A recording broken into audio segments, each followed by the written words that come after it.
And welcome back to another episode of Sitting in a Car. My name is Sarah Sproul and I sit in a car talking about lots of stuff to do with sex, relationships and consent so that parents can have those same conversations with their school-age kids. And this week I am taking a question from inside the Facebook group that I have. It's free. It's called Learn to Talk to Your Kids About Sex, and inside it we pretty much do what it says on the tin. We ask questions and answer questions for each other so that parents can learn to have these conversations. And we don't have these conversations about sex just for the sake of talking about sex. We have these conversations because when we talk about sensitive topics like sexuality, we create connection with our child because we show our kid that we are able to have conversations and talk about things that are complicated that other people might not talk about, so they're more likely to come to us with their questions or their problems. So a few weeks ago, the question came up in the group: when do you start keeping a box of condoms in a safe, accessible place in the house? And when do you start to talk to your kids about using them? And it was really interesting because there were different opinions about when a parent should have condoms in the house. But I just thought I'd outline whatever age you decide to do that, if you decide to do it at all. I just thought I would outline some of the reasons why, or the information we want our kids to have about a barrier method like a condom.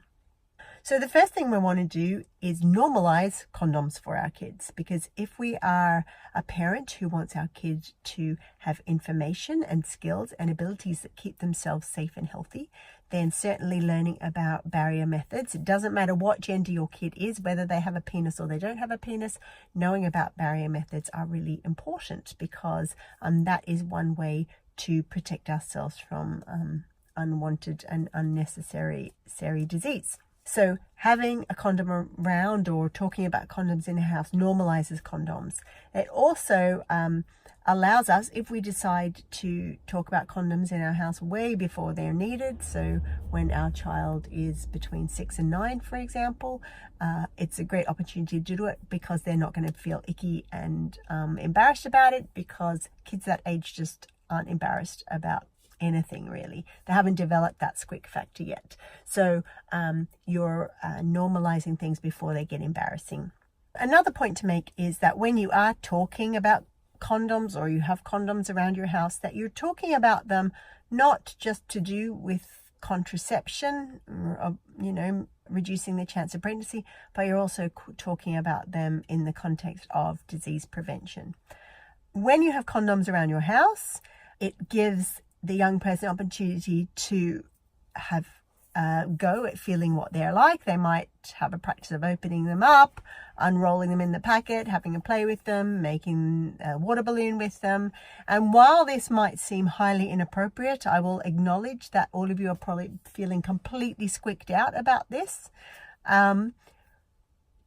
The fact remains that the more confident and the more practice a young person has had with a condom, whether they have a penis or not, keep in mind, because we want to empower all people to be able to use barrier methods, they are going to have an easier time using them. They're going to be more likely to use them if they don't have stigma about them. So whether your kid has a penis or not, and particularly if your kid doesn't have a penis, you're going to want them to be able to advocate for their own safety by saying, my mum and dad always said to me that condoms are a good idea, so let's use a condom.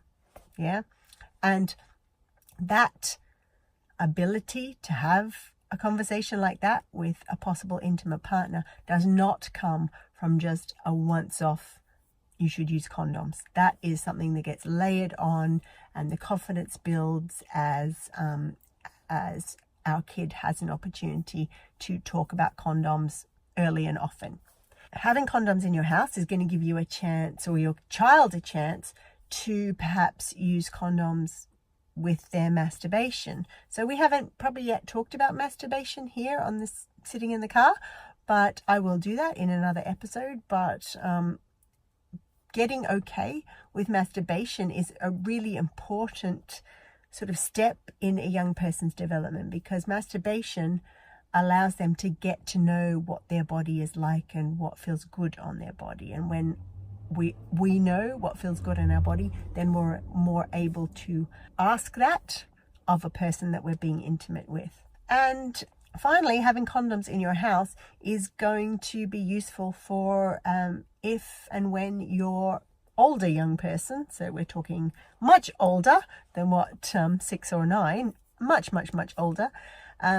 If they do decide to be intimate with someone, then there is a condom there. But I would certainly say that even if you don't have condoms in your house, they can be the sort of thing you can point out in the supermarket, because most supermarkets do sell condoms, or particularly where I live in Dublin.